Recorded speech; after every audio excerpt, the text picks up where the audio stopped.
대망의 대제사장 이야기가 나오기 시작합니다. 음.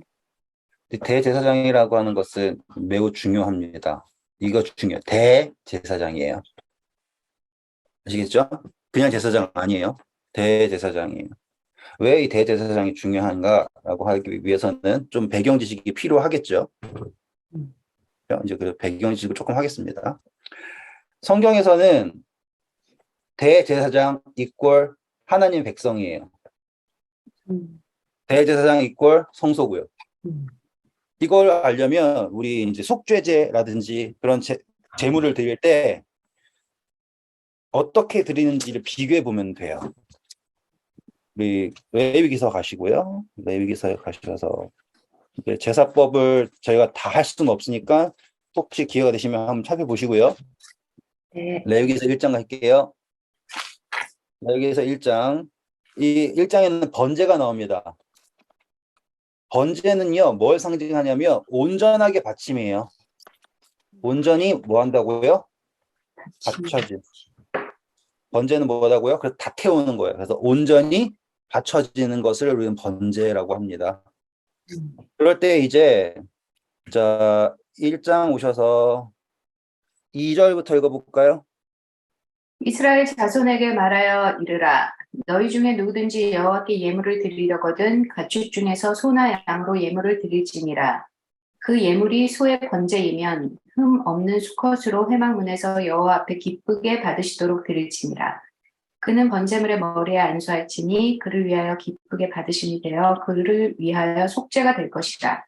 그는 여호와 앞에서 수송아지를 잡을 것이요 아론의 자손 제사장들은 그 피를 가져다가 회막문 앞 제단 사방에 뿌릴 것이며 그는 또 그 번제물의 가죽을 벗기고 각을 뜰 것이요 제사장 아론의 자손들은 제단 위에 불을 붙이고 불 위에 나무를 버려놓고 아론의 자손 제사장들은 그 뜬 각과 머리와 기름을 제단 위에 불 위에 있는 나무에 버려놓을 것이며 그 내장과 정강이를 물로 씻을 것이요 제사장은 그 전부를 제단 위에서 불살라 번제를 드릴지니 이는 화제라 여호와께 향기로운 냄새니라. 네, 감사합니다. 아주 잘 읽어주셨어요. 지금 우리가 번제 중에서 소에 관한 것을 가지고서는 쭉 읽은 거예요. 근데 여기 보시면 이제 온전히 바쳐지는 것인데 그 번제를 드리는 바치는 사람이 누구예요? 제사장이에요. 다시 말하면 제사장이 없으면 바쳐질 수 있어요, 없어요? 없어요. 이해하셨죠, 이제? 그러니까 역할을 하나씩 하나씩 이제 추적해 가는 거예요. 제사장이 있어야지만 무엇이 성립이 되냐면 바쳐진다라는 것이 성립이 되는 거예요. 그러니까 우리가 볼 수 있는 게 뭐야? 아, 그게 바로 중보자 역할이구나. 중보자가 없으면 받쳐질 수가 없구나라는 걸 알게 된 거예요. 또한 역할로 우리가 기도할 때 누구의 이름으로 기도하죠?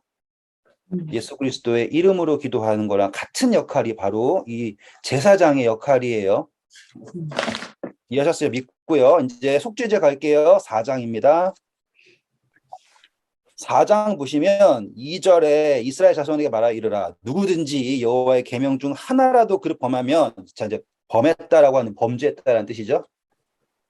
범죄했다라고 하면 이제 하나라도예요. 뭐 많이 했다 적게 했다가 아니고요. 그냥 무조건 하나라도 범죄가 하면 뭘 해야 되냐면 3절부터 읽어주세요. 만일 기름 부음 받은 제사장이 범죄하여 백성의 허물이 되었으면 그가 범한 죄로 말미암아 흠 없는 수송아지로 속죄 제물을 삼아 여호와께 드릴지니 감사합니다. 자, 이거 찍고 계시고요. 자, 그리고 온 회중이 범죄하는 거 찾아볼게요. 이제 한번 찾아보세요. 쭉 내려가시면 나옵니다. 13절. 13절 읽어주세요. 만일 이스라엘 온 회중이 여호와의 계명 중 하나라도 그 죄 중에 범하여 허물이 있으나 스스로 깨닫지 못하다가 그 범한 죄를 깨달으면 회중은 수송아지를 속죄제로 드릴지니. 감사합니다. 자, 범죄했을 때 제사장 이거 그냥 두 개만 비교해도 오늘 끝까지 할 수 있어요. 하지만 이제 우리는 진도를 나가야 되니까 해보세요. 자, 둘 다 범죄를 했는데 제사장이 범죄한 것에 대한 묘사를 어떻게 하는지와 회중이 범죄한 것에 대해서 묘사를 어떻게 하는지 차이점을 볼까요? 어떤 차이가 있는 것 같아요? 표가 없고 없다고 그때 그랬군요. 아니죠. 그 범죄한 것에 범죄했다라고 하는 그 사실에 대하여서 비교해 보세요. 그 문회중은 못 깨닫다가 그렇죠. 부지중이라고 나와요. 아, 부지 중에. 네, 이게 얼마나 대단한 건지 아시겠죠? 제사장은요, 범죄하는 거는 얄짤 없어요. 그냥 끝이에요, 그거는. 제사장이 뭘 몰랐다고 할 수 없는 거예요. 법을 몰랐다 할 수 없어요. 하지만 회중은 이 범죄를 뭐라고 했냐면 단지 몰라서 한 거예요. 부지중. 그리고 아직까지 몰랐죠. 대신 어떻게 되면 범죄하래요? 제사를 드리래요? 깨닫게 되면. 그러면 얼마나 관대하다라는 것도 아시겠죠. 네.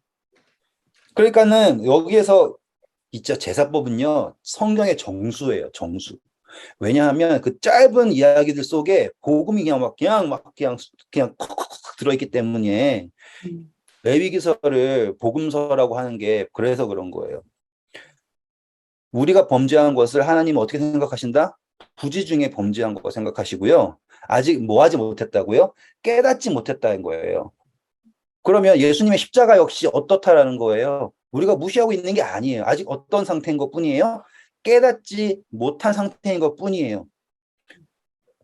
우리도 애 키울 때 똑같잖아요. 원래 애가 나쁜 애는 아니에요. 아직 몰라서 그래요. 이렇게 얘기하는 거랑 같은 마음인 거 보시면 하나님이 정말 우리 사랑하시는 게 보이시죠? 근데 이제 다시 또 와서 제사장이 3절 읽어보세요. 어떻게 표현하는지. 백성의 허물이 되었으며. 그렇죠. 재밌지 않아요? 제사장이 범죄했다는 것 자체가 뭐가 잘못했냐면 자기 스스로 잘못했다가 아니에요. 제사장이 범죄했다는 그 자체가 누구에게 허물이 된다예요? 백성에게 허물이 된다라는 거예요. 그래서 제사장은 개인이 아닌 거예요. 재밌죠? 제사장은 개인이 아니에요. 절대로 개인이 아니에요. 그래서 제사장의 범죄 하나는 온 회중의 범죄와 어떻게 된다? 일치된다. 제사장은 백성과 일치된다. 확실하게 구분되시죠? 네. 그래서 이 숫송아지를 드린다라고 하는 것 자체가 어마어마한 희생이에요. 왜냐하면 노동력부터 뭐 씨가 되는 것부터 모든 것을, 그러니까 소유에 있어서 가장 탑이에요. 탑. 숫송아지. 그렇죠? 그것을 드렸다라고 하는 것에서 백성과 제사장을 어떻게 했다? 일치시켰다. 이해하시겠죠? 네. 그래서 이 제사장은 백성과 동급입니다. 개개인이. 그런데 이 제사장이 될 수 있는 이유가 필요하겠죠. 어떻게 제사장이 되느냐예요. 맞습니까? 자, 우리가 여기서 이제 알아야 될 게 뭐냐면 대제사장의 역할이에요. 어떤 역할이냐면 대제사장에 두 가지 역할이 있어요. 성소에서의 봉사 역할이 있고요. 봉사 역할이 있고요. 하나는 대제사장이, 자, 한번 생각해 볼게요. 최초의 대제사장은 누구였어요? 아론? 그렇죠. 아론이 대제사장이었어요.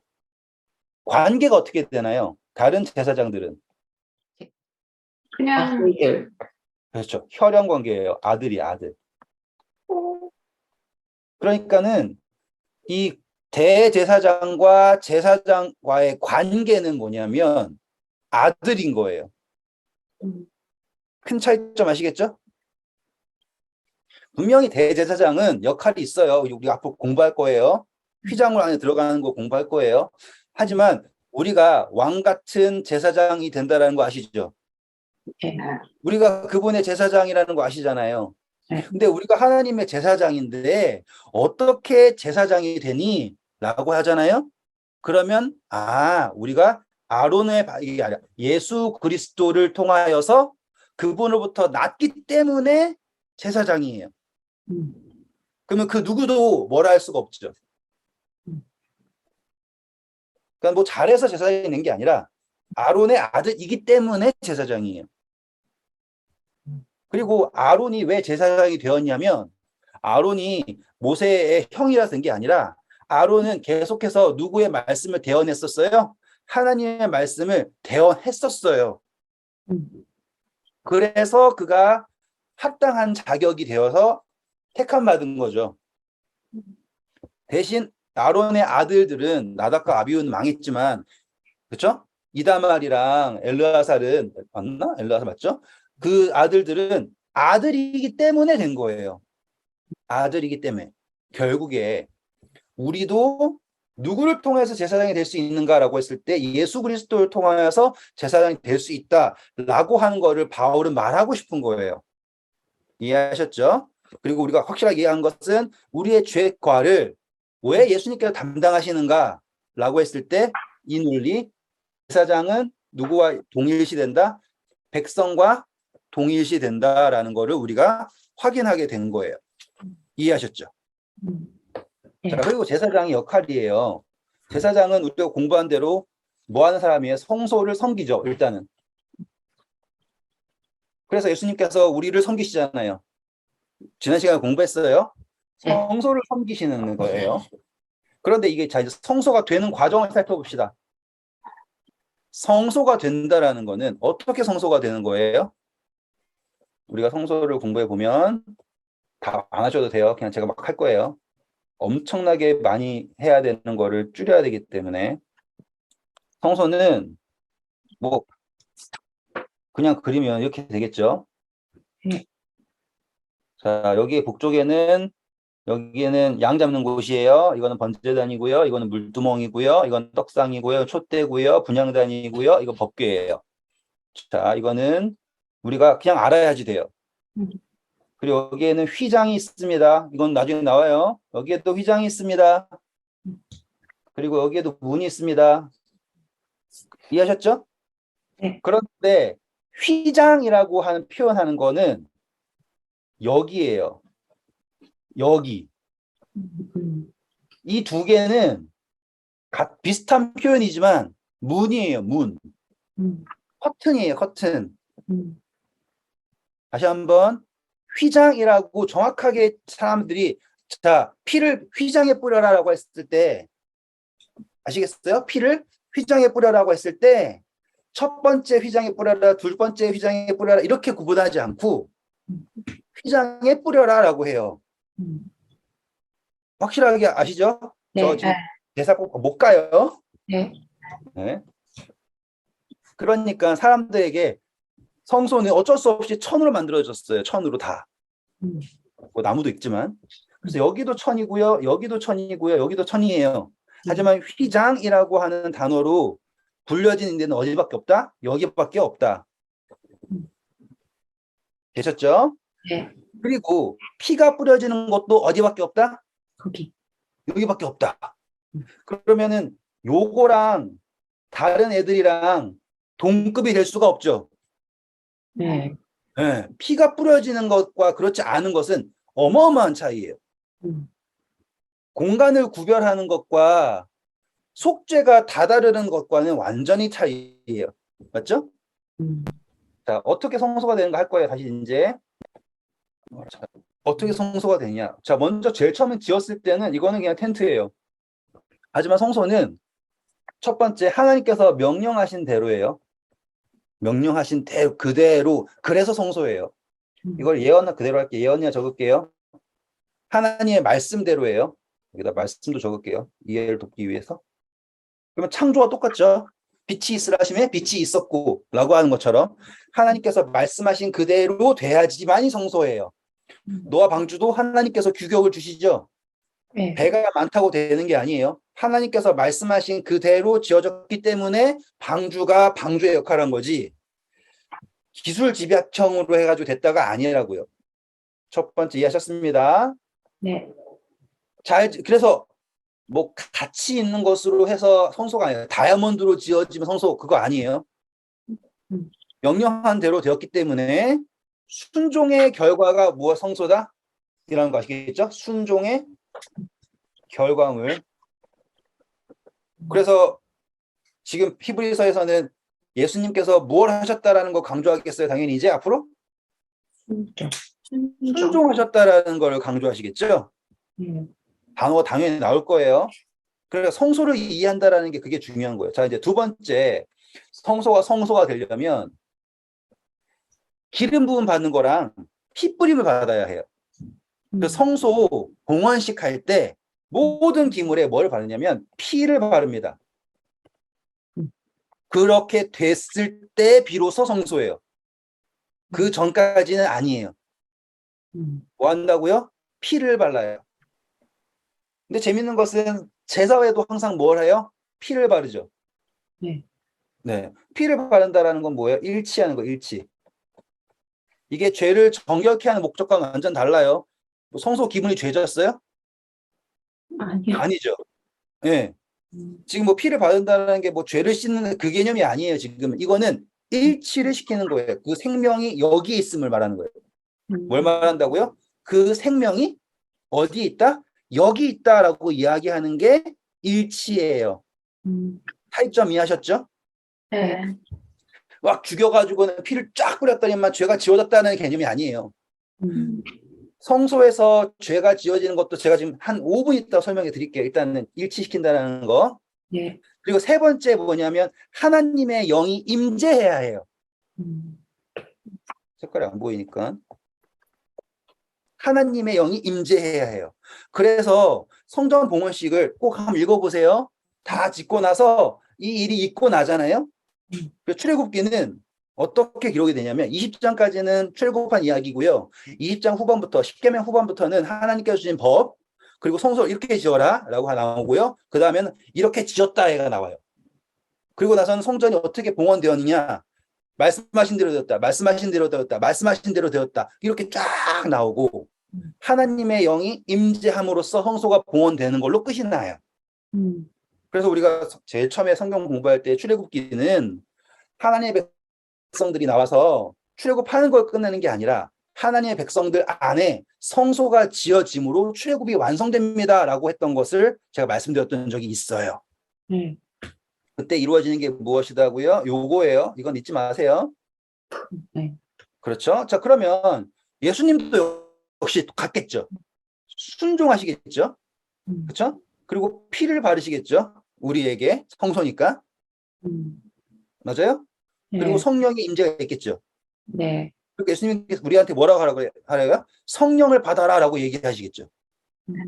왜요? 지금 피를 바르잖아요. 우리를 인쳤잖아요. 이것은 나의 언약의 피 이러면서. 그럼 우리에게 요구하시는 게 정확하게 성소를 향하여 요구하는 것과 똑같죠. 네.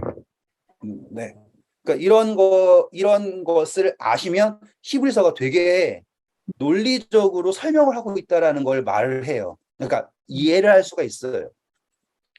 그냥 읽으면 제멋대로 해석을 하죠. 막, 와, 진짜로 어떻게 저렇게 창의적으로 해석할 수 있을까 싶은 정도로 다양한 해석이 나오는 게 그냥 읽기 때문이에요.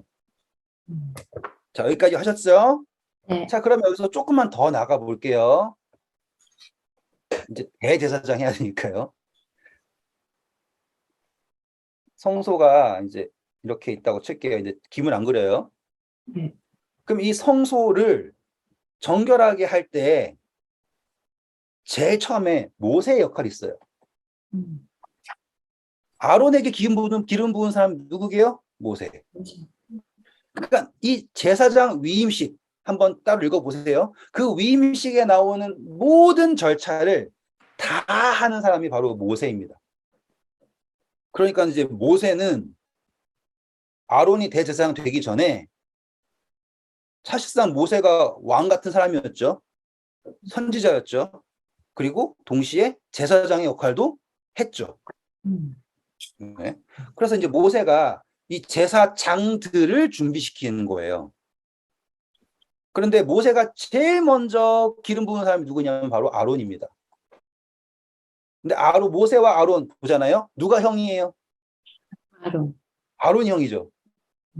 또 공부했던 거 기억나세요? 항상 성경에서는 둘째가 잘 되죠. 네.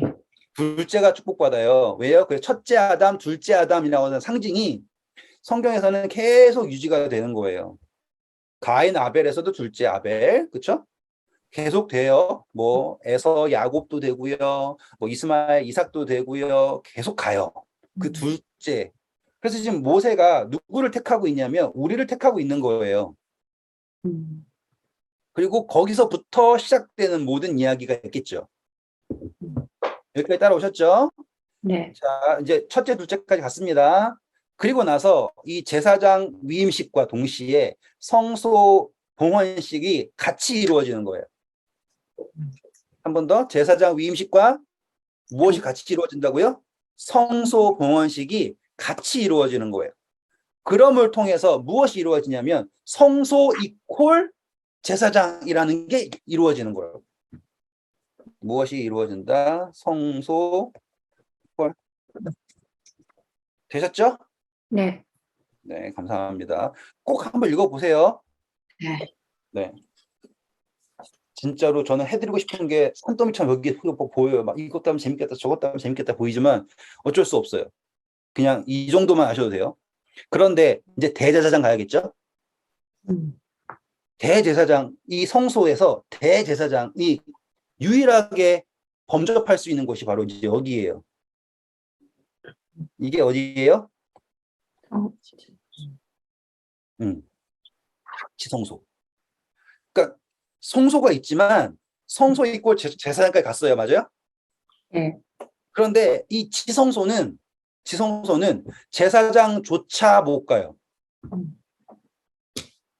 누구만 갈 수 있냐면 대제사장만 갈 수 있어요. 그것도 맨날 가요? 1년에 1년에 한 번 가요. 그게 재밌는 거예요. 한 번이라고 하는 거. 단번이라고 하는 거. 단어 중요합니다. 한 번. 이게 중요해요. 그러니까 이 한 번에 할 수 있는 역할이 누구냐면 제사장은 이 죄 정결이라든지 모든 거 하려면 여기에 계속 왔다 갔다 해야 돼요. 근데 대제사장은 달라요. 한 번에 끝나는 거예요. 한 번에. 뭐 이제 역사가 있기 때문에 그러니까 인간 세상에서는 한 해가 지나면 다음 해가 오고 이런 식이지만 구속사에 있어서 모든 속죄의 질문을 끝내는 거는 누구냐면 대제사장이 어떻게 끝내는 거예요? 한 번에 끝내는 거예요. 근데 이 한 번에 끝낼 때 대제사장이 들어갈 수 있다라고 하는 휘장은 절대로 여기가 아니라는 거예요. 굳이 그걸 언급할 이유조차 없어요. 왜? 여기는 제사장이라면 매일 봉사해서 불 관리해야 되죠. 향 관리해야 되죠. 떡 관리해야 되죠. 이건 무조건 그냥 누구나 들어가야 되는 거예요. 어쩔 수 없어요. 제사장이라고. 근데 대제사장이라는 단어가 나오고 플러스 휘장이라고 나오면 이거는 그냥 고민할 것도 없이 어디라는 거예요? 지성소 들어가는 네, 이 휘장이에요. 음. 왜냐하면 이 휘장을 열고 들어갔다라는 것 자체가 무엇이 끝났다냐면 단번에 적어야지. 단번에 속죄가 끝났다라는 것을 말하는 게 바로 이 휘장이에요. 그걸 누가 한다고요? 대제사장이 한다고요. 그러면은 이제 이 장면이 어떠한 줄 아시겠죠? 그래서 다시 한번 할게요. 이제 제가 설명해 드리면 분명하게 개념이 있을 거예요. 여기에 보시면 여기가 법궤예요. 법궤. 여기를 우리는 뭐라고 생각하고 있냐면 하나님의 임재가 있는 곳이라고 생각을 하죠. 이제 지성소가. 하나님의 보좌. 네. 그리고 동쪽이죠. 동쪽. 동쪽으로 여기 누가 있어요? 죄인이 있습니다. 그래서 성소로 나아간다라는 것은 동쪽에서 서쪽으로 하나님의 보좌로 에덴 동산에 쫓겨나서 동쪽으로 간 것처럼 지금 다시 그 하나님의 보좌 생명나무로 나아가는 길이에요. 그래서 나아가는 길이 이렇게 연결되어 있는 거예요. 그런데 죄인은 그냥 재미삼아서 성소로 갈 수 없어요. 절대로. 두 가지 이유로 가요. 첫 번째, 죄의 용서를 위해서 합니다. 그렇죠? 네. 두 번째, 서원.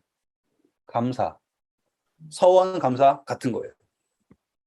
그렇다라는 건 지금 뭐냐면 이 죄인에게 누가 필요하다라는 거예요?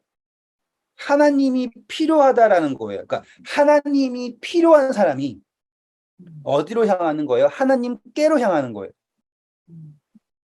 그렇죠? 그런데 이 죄인이 하나님께로 나아갈 때 우리처럼 아무 데나 아무 교회나 그냥 빈손으로 갔다가 헌금 내면 잠깐 죄송합니다 인사하고서는 그냥 가는 게 아니라 항상 죄인은 재물을 가지고 가야 돼요. 맞죠? 네. 그러면 이 죄인으로 하여금 성소로 나아갈 수 있는 자격을 주는 사람이 누구냐? 존재가 누구냐면 바로 이 재물이에요. 여기까지 이해하셨죠? 네. 네. 아니, 그러면 좀 웃긴 거가, 아니, 재물 이까짓 거 해봤자 돈 주고 사면 되고, 그쵸? 까짓 거, 내가 뭐, 1년 된 양, 얼마 안 커요. 조그매요. 그냥 땡기면 가고요. 진짜 양은요, 약해가지고 발로 뽕 차면 그냥 죽어요. 닭은 뽕 차도 잘 도망치거든요. 근데 양은 진짜 약해가지고요. 금방 죽어요. 병도 잘 걸리고, 약해 빠졌어요. 그러니까 제가 이 얘기하는 게 뭐냐면 이 재물이라고 해봤자 뭐 대단하냐 이거예요.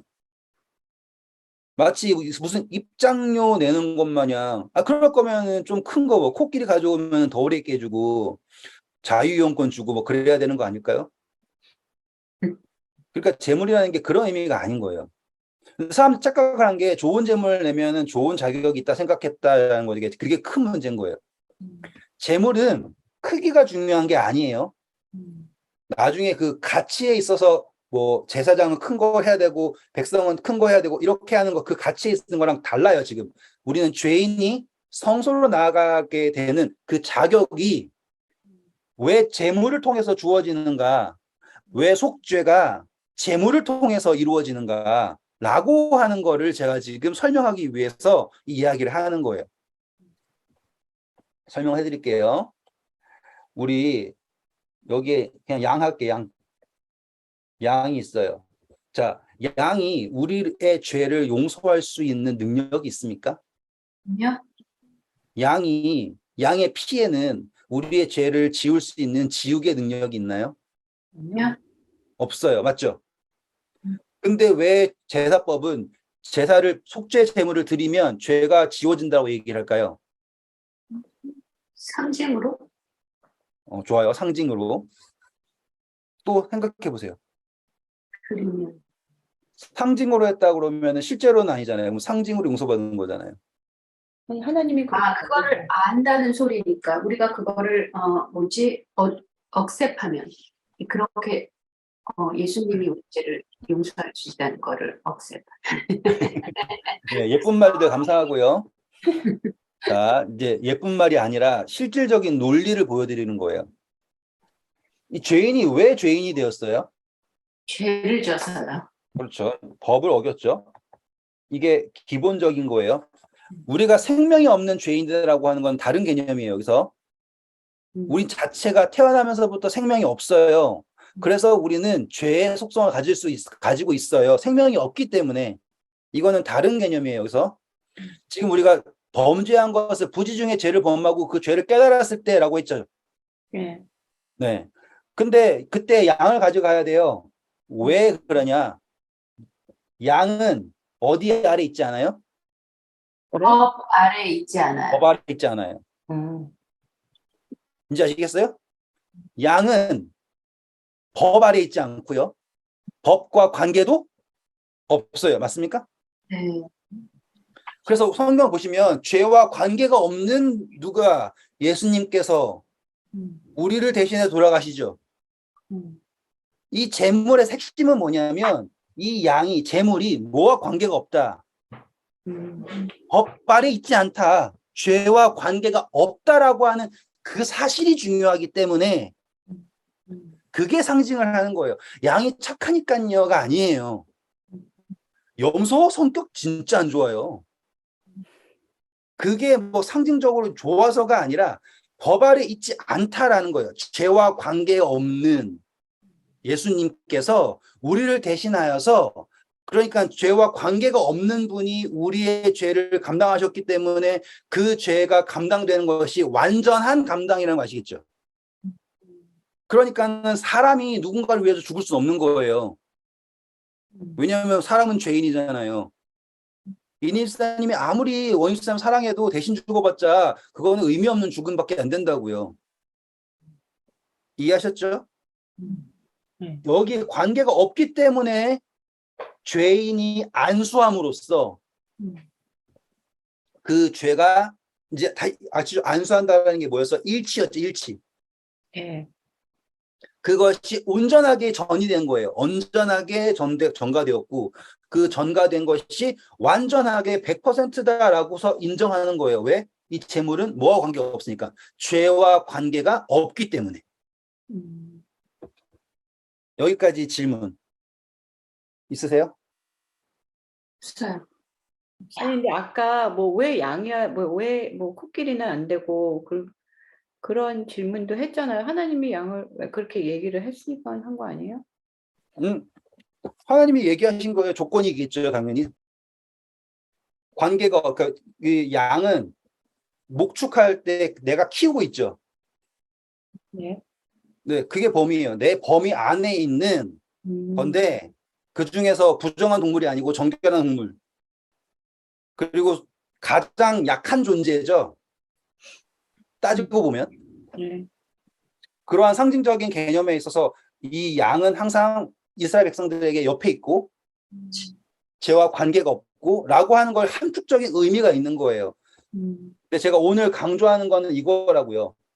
이 죄인이 누구에게 나아가는 하나님에게 나아가게 하는 그 모든 근거가 누구로부터냐면 죄와 관계 없는 예수 그리스도 재물이 이 것을 가능하게 한다라는 거예요.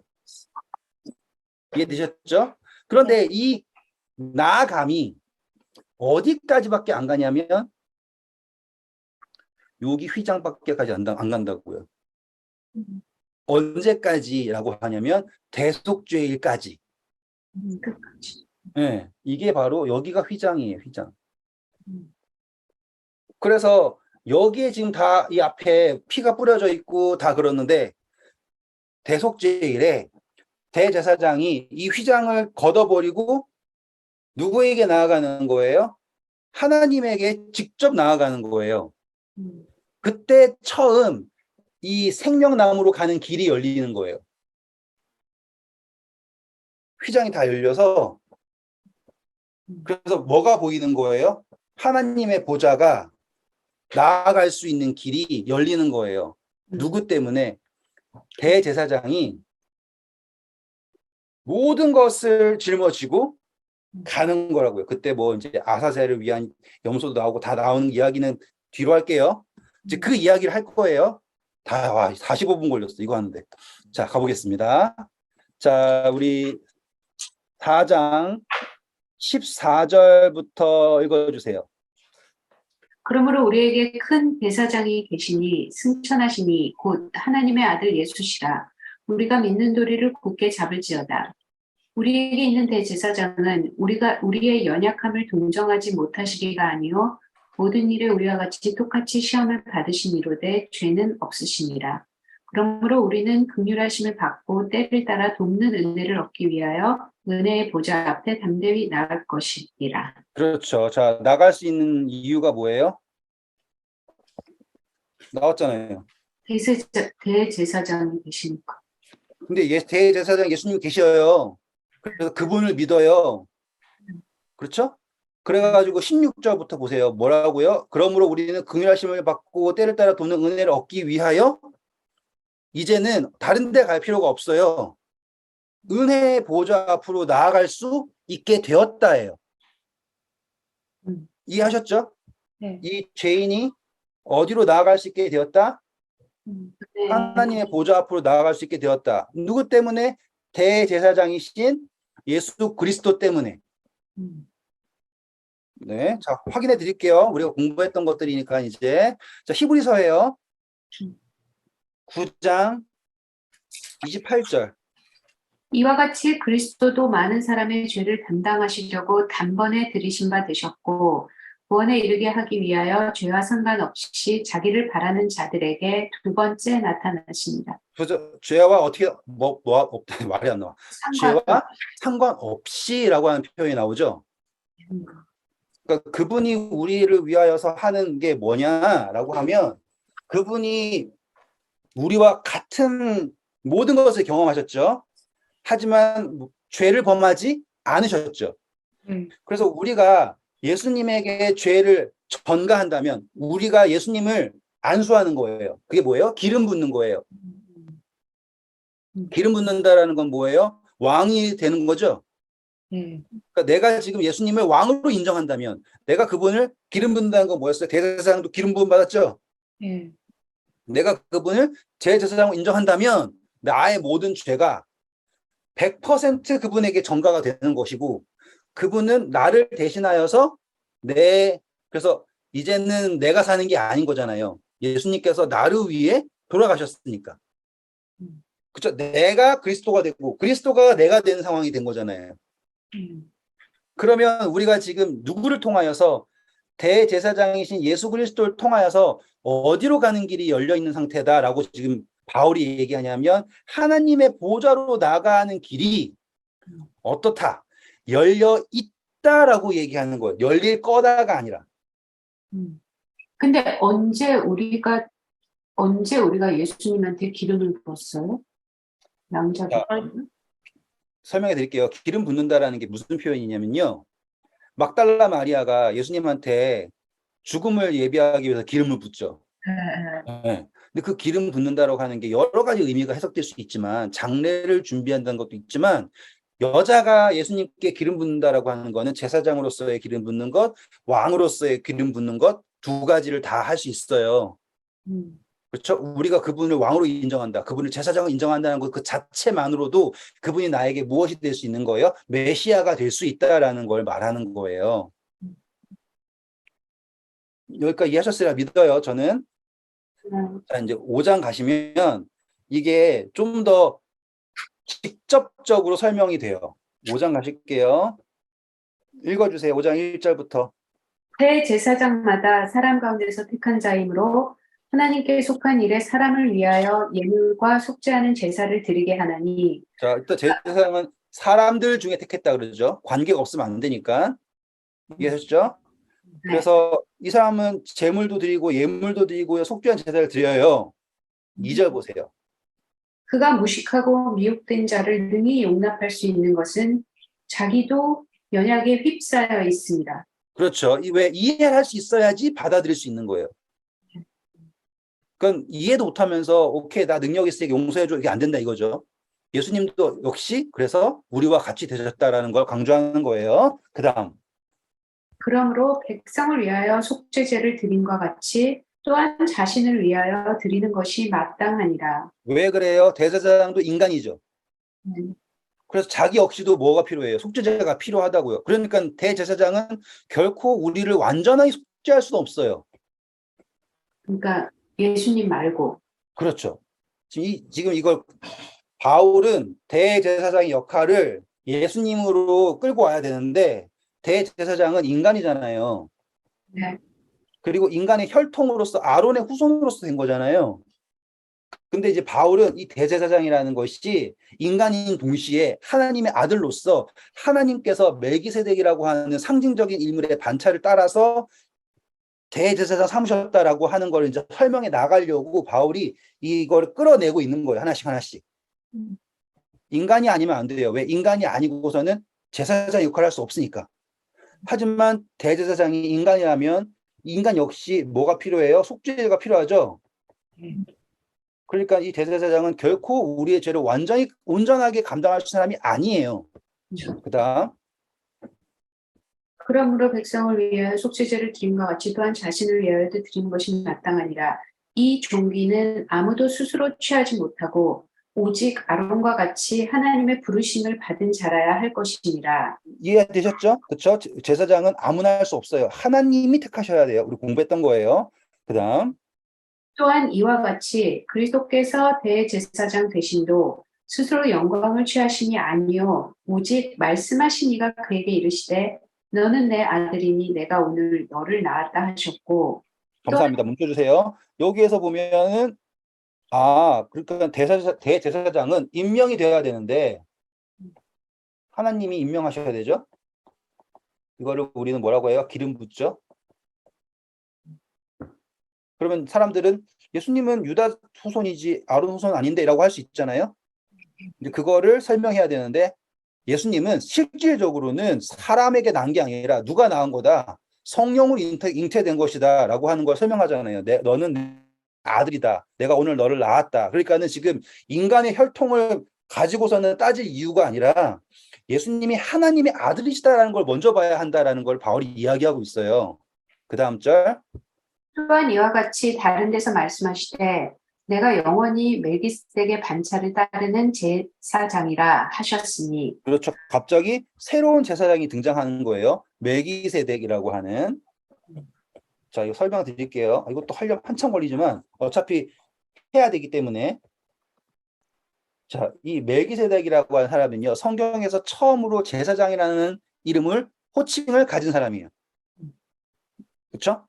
제가 설명해 드렸는지 안 드렸는지 모르지만 제사장이라고 역할은 다양한 역할들 중에서 제사장은 예배를 드리는 것을 도와주는 사람이잖아요. 그래서 이집트에서 이 이스라엘 백성들이 나왔을 때 그들에게 가장 처음으로 필요한 사람이 누구냐면 제사장이었어요. 왜냐하면 그 사람들은요, 수많은 신들이 있었죠. 수많은 신들. 그러니까 바로는 자기가 제일 센 신인데 잡신의 걸 들을 이유가 없다라고 하는 논리란 말이죠. 그리고 애굽에서도 모세가 이적할 때 애굽의 제사장들이 와가지고는 막 설명하고 막 그러죠. 술사들. 그리고 요셉이 결혼한 것도 누구예요? 제사장의 딸과 결혼하잖아요. 이해되셨죠? 그러니까는 지금 제사장이, 그러니까 예배를 드렸다라는 게 중요한 게 아니에요. 누구에게 예배를 드렸다가 중요한 거예요, 이제. 내가 신이 너무 보고 싶어가지고는 양을 잡았어요. 그런데 신들이 많아져 버리니까 이제 전화번호를 눌러야 되는 거야. 근데 그 번호를 잘못 누르면 안 돼요. 그래서 출애굽을 하자마자 하나님께서 기름 붓고 하시고 모든 걸 하실 때 가장 우선순위 두신 게 뭐냐면 성소를 지으시고 제사장을 세우시는 거예요. 그래서 그 예배의 방향이, 경배의 방향이 하나님으로 고정이 될 수 있게. 그게 제사장의 역할이에요. 이해하셨죠? 네. 그런데 멜기세덱이 누구냐면 처음으로 누구를 경배하는 왕이라고 하면 하나님을 경배하는 왕이라고 등장을 한다고요. 그러니까 왕이자 제사장으로요.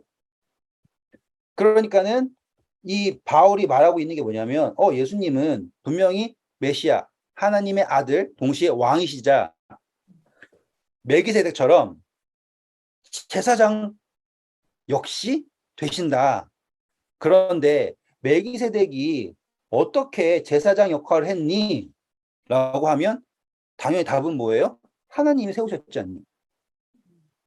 그러니까 이거는 인간의 족보를 따라서 되신 게 아니라 하나님이 세우심으로 되신 거다.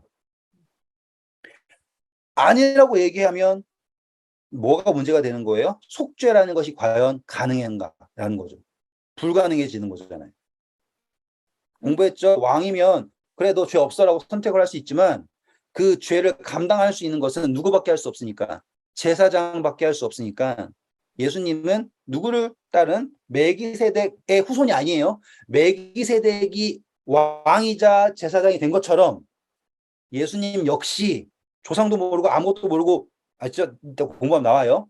그것과 관계없이 하나님께서 나오셨고 하나님께서 임명하셨기 때문에 왕이자 제사장이다 라고 얘기하는 게 바로 내가 영원히 멜기세덱의 반차를 따르는 제사장이다 라고 하는 거예요.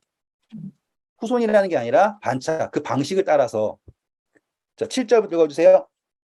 그는 육체에 계실 때 자기를 죽음에서 능히 구원하실 이에게 심한 통곡과 눈물로 간구와 소원을 올렸고 그의 경건하심으로 말미암아 들으심을 얻었느니라. 자, 예수님께서 공생애를 하시면서 하셨던 것을 설명을 하는 거죠. 겟세마네에서의 기도부터 모든 것이 다 나왔어요. 그런데 이게 뭐냐면 자, 멜기세덱의 반차를 따라서 제사장이 되었다라고 하는 게 중요합니다. 중요합니다. 별표 여러 번 하고 시작할게요. 아무것도 모르고 그냥 땡깡땡깡 놀고 있는데 야, 너 일로 와. 너 제사장해. 이렇게 됐다라는 게 아니라는 거를 지금 바울은 설명하고 싶은 거예요. 이해하셨어요? 네. 야, 너 죄 없지? 와서 한번 해봐. 이게 아니라 예수님께서 멜기세덱의 반차를 따라서 제사장이 되셨다라는 거는 7절에 설명하는 거예요. 어떻게 되었다고요? 그는 육체에 계실 때에 자기를 죽음에서 능히 구원하실 이에게 심한 통곡과 눈물로 간구와 소원을 올렸고 그의 경건하심으로 말미암아 뭐 받았다라는 거예요? 응답을 받았다라는 거예요. 그러니까 예수님의 메시아 되심은 그냥 덜커덕 메시아가 태어나 보니 메시아 이런 게 아니라 그분께서 아들이심에도 불구하고 간절히 원하고 구하셨기 때문에 응답받았다라는 거라고요. 큰 차이점 아시겠어요? 만약에 예수님이 메시아고요. 예수님이 그냥 우리를 구원할 거였으면 그냥 태어나자마자 하면 되거든요. 별표 계속 할까요? 진짜 무한대도 해도 끝도 없어요. 사람들이 이거 다 그냥 지나치는 데가 여기예요. 그냥 똑대고 예수님 기도 열심히 하셨죠. 힘드셨어요. 이렇게 얘기하지 않은 이게 아니에요, 지금. 예수님께서 이렇게 되신 것은 우리와 같이 돼서 첫 번째 아시겠어요? 첫 번째 인간이 되셨어요. 인간 임마누엘 하셨다고 임마누엘. 그리고 두 번째 우리를 사랑하시죠. 네. 그리고 우리를 속죄하기 위해서 간구하신다고요. 간구. 그분의 간구가 열매 맺은 것이 대제사장 직분의 근거다 이거예요. 하나님이 세상을 이처럼 사랑하사 독생자를 주셨잖아요. 그분께서 모든 것을 고난을 참여하셨죠. 그래서 우리를 뭐 하실 수 있어요? 동정하실 수 있잖아요. 동정은 그냥 아유 불쌍 이게 아니에요. 정말로 제가 제 아들을 향하여서 제 아들이 요즘 이빨 썩어가지고 힘들어요. 그거 가지고서는 제가 잠을 못 자요. 이렇게 되는 거라고요. 그렇기 때문에 그분이 계속해서 내가 누구를 위하여 우리 인간을 위하여서 뭐 언제까지 사랑하신다고요? 죽기까지 사랑하신다라는 것이 그분의 멜기세덱의 반차를 따라서 대제사장이 되는 근거라고요. 그냥 하나님 아들이니까 너 해 이게 아니라고요. 그분께서 원하고 원하신 거예요. 그래가지고 8절 보세요. 그가 아들이시면서도 맞아요? 그냥 아들이면 다 되는 게 아니에요. 아들이시면서도 받으신 고난으로 뭐 하셨다 그래요? 순종함을 배워서 온전하게 되셨다. 말 다 했죠. 우리가 공부한 거 그대로 하죠. 성소 어디 있나요? 여기 나온 거 그대로죠. 그분이 우리의 메시아가 된다라고 한 것은 그냥 된 것이 아니다. 그분 스스로가 아들이심에도 불구하고 모든 고난을 겪으시고 우리를 사랑하셔서 그쵸? 그 모든 걸 이겨내심으로 온전하게 되셔서 응답받은 거다. 그래서 그 자격은 그냥 주어진 게 아니라 그분께서 얻으신 거다. 차이가 크죠? 그래서 온전하게 되셨은즉 자기에게 순종하는 모든 자에게 그다음 읽어주세요. 저에게 영원한 구원의 근원이 되시고 이제 아시겠죠? 구원의 근거가 된 거예요. 근원이 되셨어요. 그러니까 이야기가 뜬구름 잡는 이야기가 아닌 거예요. 이제 예수님의 십자가는 우리에게 그냥 덜커덕 나타난 게 아니에요. 그분께서 끝까지 간구하시고 끝까지 사랑하시고 끝까지 내려놓지 않으시는 거예요. 그러니까 엄마가 아기 낳을 때 그냥 낳은 게 아니잖아요. 그래서 그 자격을 누가 못 뺏어 가잖아요. 돈 많다고 내가 엄마 이렇게 할 수 없잖아요, 이제. 그러니까 예수님이 우리의 구세주라고 하는 것은요. 누가 예수님 좀 많이 가졌으니까 나 좀 주세요. 이렇게 할 수가 없다니까요. 그분은 정말로 우리를 위하여서 모든 것을 내려놓으신 거예요. 그래서 구원의 근원이 되시고 10절 하나님께 멜기세덱의 반차를 따른 대제사장이라는 칭하심을 뭐 했다고요? 받으셨네. 받았다라고 한다고요. 이해되시죠? 근데 이거를요 이렇게 뻔히 써 있는데 그냥 슉 넘어가 버려요. 아까는 이렇게 잠깐 이해됐는데 네. 지금은 멜기세덱은 네. 그냥 탁 나타났잖아요. 이게 고난을 받고 그럼 그냥 탁 나타나서 왕과 제사장이 됐잖아요. 그건 성경에 기록이 안 되어 있죠. 그러니까 뭐 어떻게 나타났는지는 네. 기록이 안 되어 있는데 이거는 뭐 이따가 또 멜기세덱 엄청나게 나와요. 7장 가면 또 한참 해야 돼요. 그때 더 자세하게 해드릴 수 있어요. 근데 중요한 거는 멜기세덱이 등장할 때 배경이 뭐냐면 소돔 고모라예요. 음, 이게 중요한 거예요. 그러니까 완전히 대비가 되는 거잖아요. 음, 그리고 소돔과 고모라가 멸망했을 때 다 잡혀갔을 때 음, 그렇죠? 네. 만약에 멜기세덱이 저 같은 사람이었으면 오케이 잘 됐다. 저놈들 꼴 보기 싫었는데 음, 없어져서 다행이네 라고 하잖아요. 음, 근데 멜기세덱은 제일 먼저 왕의 골짜기에 소돔과 고모라가 포로 잡혀갔다 돌아왔을 때 기쁨으로 맞이하러 나갔어요. 네. 그렇다라는 거는 지금 멜기세덱은 누굴 사랑하고 있다라는 거예요. 수정과 건물할 때. 예. 음, 그래서 이 왕의 골짜기에 두 왕이 가잖아요. 멜기세덱도 가고 소돔 왕도 가요. 네. 근데 이 희망 없는 소돔 이 사람들은 음, 결과를 다 겪고 죽음을 경험했음에도 불구하고 돌아와서 멜기세덱을 택하지 않고 그들을 위해서 기도하고 그들을 위하여서 찾아온 멜기세덱을 찾아오지 않고 소돔의 왕에게 돌아가는 거잖아요. 그 이야기가 그 아브라함의 이야기에서 나오는 묘사예요. 음, 그러니까 그거를 가지고 이렇게 다시 7장에 설명해 드릴게요. 더 자세히. 아시겠죠? 이 정도만 이해하셔도 돼요. 그러니까는 멜기세덱은 그냥 제사장이 된 게 아니라 바울이 이해하고 있는 개념에서는 멜기세덱은 간구로 하나님께 응답을 받아서 왕이자 동시에 제사장이 되었다. 같은 방식으로 예수님 역시 그냥 하나님의 아들이어서 그래 너 해라가 아니라 그분께서 스스로를 낮추셔서 죽기까지 복종하심으로 하나님으로부터 받았다라고 표현한다고요. 자, 아무튼 그래서 7장 가면 더 자세하게 할 수밖에 없어요. 바울은 이게 너무 중요한 거예요. 왜냐하면 이 유대인들이 제가 제일 처음 개관할 때 했던 거예요. 예수님이 용서하셔서 십자가에서 오케이. 근데 나 또 죄짓잖아. 어쩔 거야. 이거예요.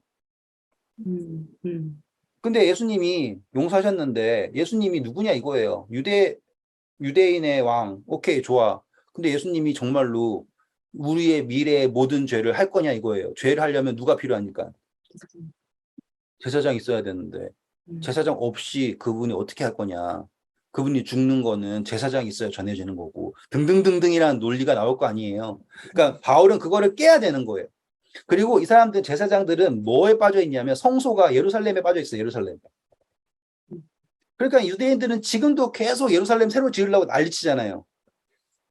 왜냐하면 그들은 시온이라고 하는 게 완성돼야지 거기가 새로 지어져야지 뭐가 된다라고 하는 생각이 있는데 바울은 그게 아니라 예루살렘은 여기 있는 게 아니라 어디 있다? 저기 있다.